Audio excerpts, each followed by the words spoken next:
नमस्कार दोस्तों। 124th episode, और ये बहुत ख़ास भी है क्योंकि आज 11 जनवरी है and today is my birthday. आज मेरा जन्मदिवस भी है और एक अच्छा सत्संग आज मुझे बोलने का मौका मिल रहा है स्वामी जी की प्रेरणा से। ये 13 जून 1964 को आबू पहाड़ पर किया गया प्रवचन है। टॉपिक है नित्य आनंद कैसे मिले। यह सारा विशाल संसार ही ज्ञानी का निवास है। 14 ही लोकों में स्वयं ही स्वयं चेतन संपूर्ण है, रति मात्र भी अंतर नहीं है। दादू दावा छोड़ दे, बिन दावा बिन दिन काट।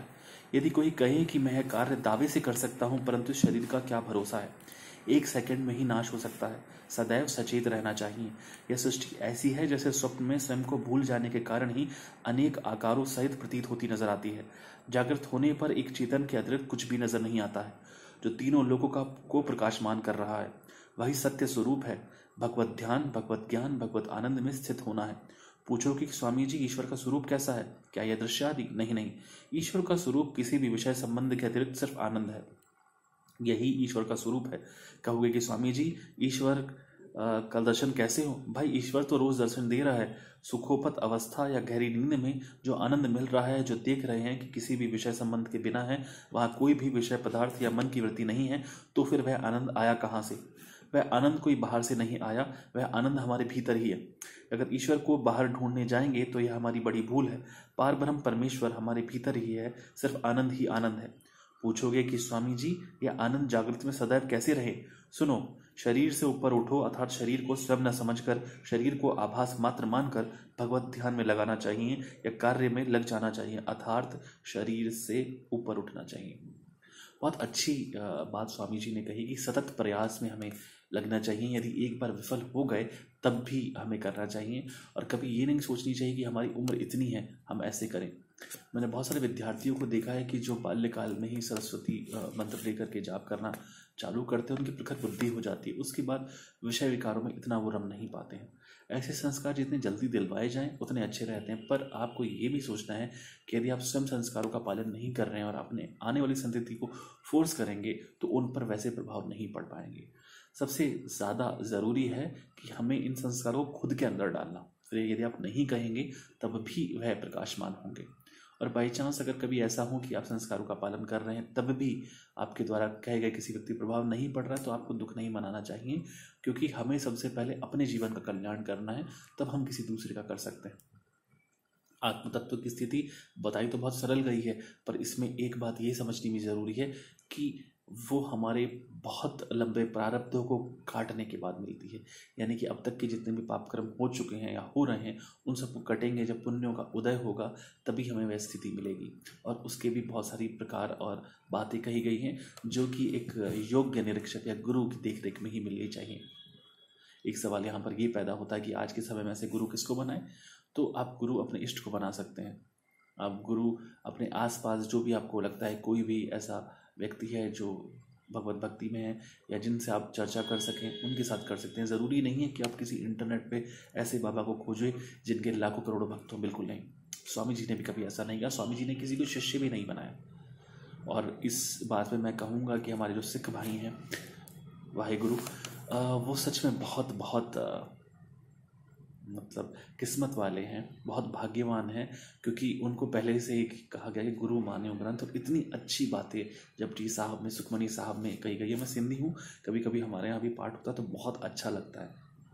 उन लोगों की सेवा दे करके सच में आंखों में आंसू आ जाते हैं। अभी जो किसानों का आंदोलन हो रहा है, उनका दुख भी हमें द्रवित करता है।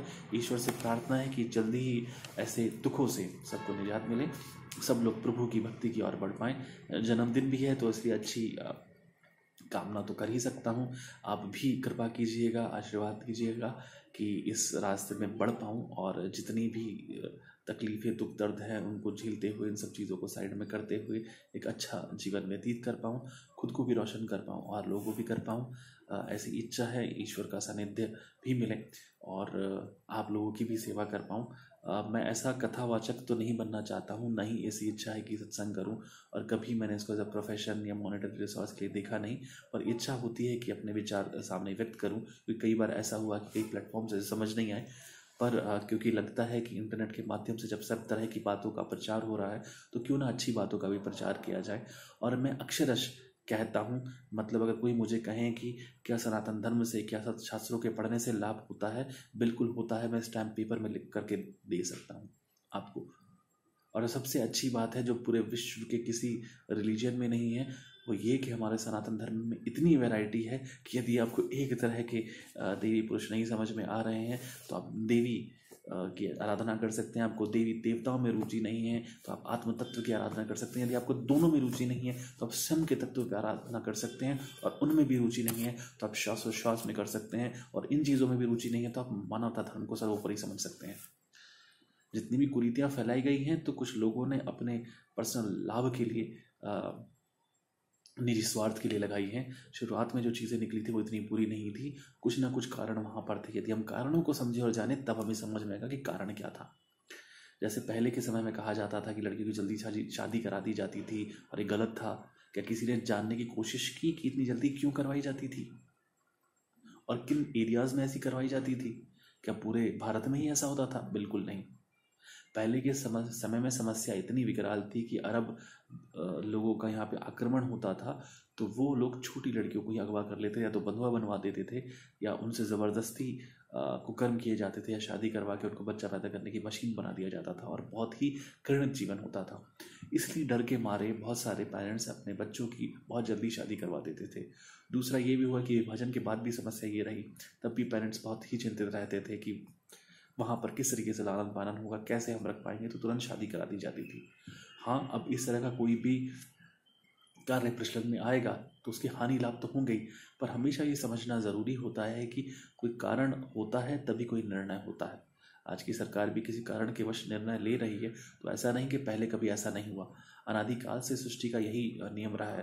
पहले भी कर के लिए लोग लड़ते थे। अकबर के बारे में कई बार लिखा गया कि उनकी कर की प्रणाली किस तरह थी, लोग किस तरह से खुश रह पाते थे। राम राज्य के बारे में भी कहा गया, तब भी तो लोग करते थे, स्वेच्छा से देते थे।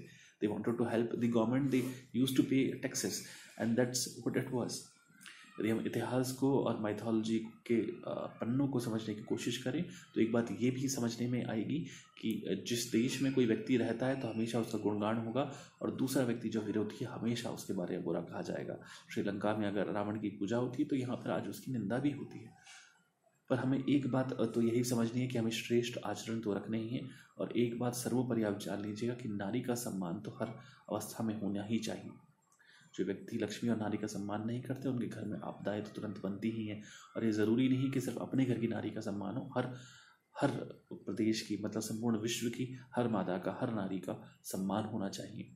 और ये बहुत ज़रूरी है, ये नितांत आवश्यकता भी है, क्योंकि न सिर्फ वह जननी है बल्कि आधारभूत जो स्वयंभू है वो भी वही है। अर्धनारीश्वर में यदि नारी तत्व ना होता तो शिव भी शिव नहीं होते। उन्होंने भी आराधना करके इन बातों को समझा और पाया। तत्व की दृष्टि से समझेंगे तो कृष्ण और काली को एक ही कहा गया है। तभी जब शिव जी मिलने आए कृष्ण से तो उनको कहा गया कि चलिए आप ये पहनिए, क्योंकि रास है तो आपको स्त्री भेष में ही आना पड़ेगा। बहुत सारी ऐसी गूढ़ बातें हैं जिनको हमेशा पर्दा किया गया और हमारे धर्म को ही हमारे खिलाफ बताया गया, पर इतना बुरा भी हमारा धर्म नहीं है। अब यकीन कीजिए, मैं भी मॉडर्न हूँ। I have also studied engineering and then from 2 prestigious institutes I have done my post grade, और उसके बाद भी मेरे को लगाव था। और मैं किसी का धर्मांतरण करवाने के पक्ष में नहीं हूँ, और मैं ये भी नहीं करूँगा कि मैं कह रहा हूँ तो आप इस बातों को मानो। पर आपसे इस विनम्र विनती है कि यदि हमारे धर्म में कुछ भी अच्छी बातें लगती है तो कृपया उनको मानिए, और कृपया करके अपमान ना उड़ाएं जब तक कि आप स्वयं ना समझ जाएं कि हाँ, क्या इस तरह के कोई भगवान थे, कोई एग्जिस्टेंस थी, किस लिए थी, क्यों थी। और यदि कोई इस तरह की आस्था रख करके अच्छा जीवन व्यतीत करता तो उससे बुरा, उसका मजाक उड़ाने से बुरा तो कुछ नहीं होगा।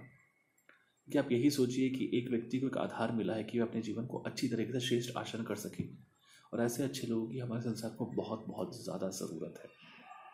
अच्छे संस्कार होंगे, इंसान का मन विषय विकारों से दूर होगा, तभी वह समाज को अच्छा एक उदाहरण दे पाएगा और समाज के लिए अच्छा कर पाएगा। और हमारा भी ये फ़र्ज़ बनता है कि ऐसे लोगों की हम अगर मदद ना कर पाएँ तो उनके रास्ते में ऐसे रोड़े भी ना अटकाएं। और क्षमा कीजिएगा कि अगर मैंने ऐसे कुछ शब्दों का उपयोग किया हो जो आपको अच्छा ना लगा हो, या आपको लगा हो कि नहीं that this guy is preaching, पर मैं अपने जीवन का जो अनुभव अब तक कर पाया हूँ या जो और लोगों से सुना है वही बात मैं करता हूँ। कोई भी गलती हो तो उसके लिए मेरे को क्षमा कीजिएगा। जय श्री राम, जय स्वामी लीलाशाह, सब लोगों का कल्याण और मेरे भी जीवन में उन्नति हो, आपके जीवन में भी उन्नति हो, ऐसी सबसे विनती है। जय श्री राम।